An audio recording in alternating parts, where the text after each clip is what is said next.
కొలనుపాకను దక్షిణ కాశీ అని పిలుస్తారు. ఈ దక్షిణ కాశీ ఈ కొలనుపాకలో 18 మఠాలు స్థాపించారు. ఈ 18 మఠాలలో మనది కురవమఠం ఒకటి. ఇది క్రీస్తకం 11వ శతాబ్దంలో దీన్ని స్థాపించారు. ఈ కురవమఠాన్ని మన భారతదేశంలో ఉన్న కురవలంతా మన ఈ మఠం కిందకి వస్తారు. ఈ కురవమఠానికి మా నాన్నగారు మా ముత్తాత గారి నుంచి సంచారం చేసుకుంటూ దీన్ని నడిపిస్తున్నాము. ప్రస్తుతానికి ఇది కొంచెము అన్యాక్రాంతంలో ఉంది. ఇప్పుడు మన కుటుంబంలో దీన్ని డెవలప్ చేయాలని కోరుకున్నారు. ఇప్పుడు దీన్ని డెవలప్ చేయడానికి ఇక్కడ కుటుంబాలలో అందరూ సమైక్యంగా వచ్చి ఇక్కడ మీటింగ్ పెట్టి ఈ కుటుంబాన్ని డెవలప్ చేయాలని అందరూ మన కుటుంబంలో అనుకున్నారు. మన కుటుంబంలోది చండేశ్వర గోత్రము. ఈ కుటుంబాకలో మన సిద్ధేశ్వర స్వామి మన కుటుంబం లింగం పేరు స్వామి పేరు సిద్ధేశ్వర స్వామి కొలనుపాక. ఇక్కడ కొలనుపాకలో స్థాపించబడి ఉంది. ఈ కొలనుపాక చరిత్ర రేణుకాచార్యుడు ఇక్కడ 18 మఠాలను స్థాపించాడు.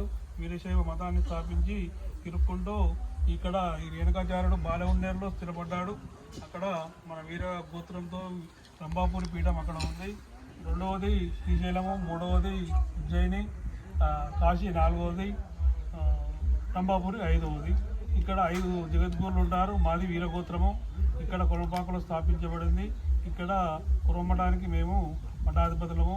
మా తాతగారు నీలకంఠయ్య గారు, మా నాన్నగారు కురవమఠం వీరభద్రయ్య గారు. వీరభద్రయ్య గారికి మేము 3 కుమారులం.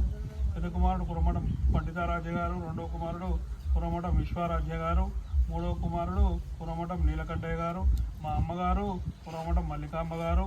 ఇప్పుడు మా అమ్మగారు 87 సంవత్సరాలు ఉన్నారు. ఇక్కడ నిత్యం ప్రతిరోజు ఇక్కడ పూజలు జరుగుతుంటాయి. మా కురవమఠంలో ప్రతి సోమవారం దీపం మా అమ్మ ఇక్కడ దీపం పెడుతుంది. మేము ఇక్కడ బతుకుదల లేకపోవడంతో భువనగిరిలో మేము ఉన్నాము, నేను మా అన్నయ్య.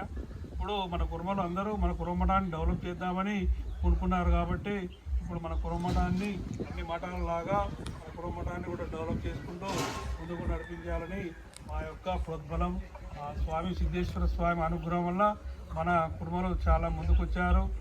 హైదరాబాద్ నుంచి కూడా మల్లేశం గారు ఇక్కడ కరెంటు డోనర్గా ఇచ్చారు, కొంతమంది డోనర్గా ఇచ్చారు.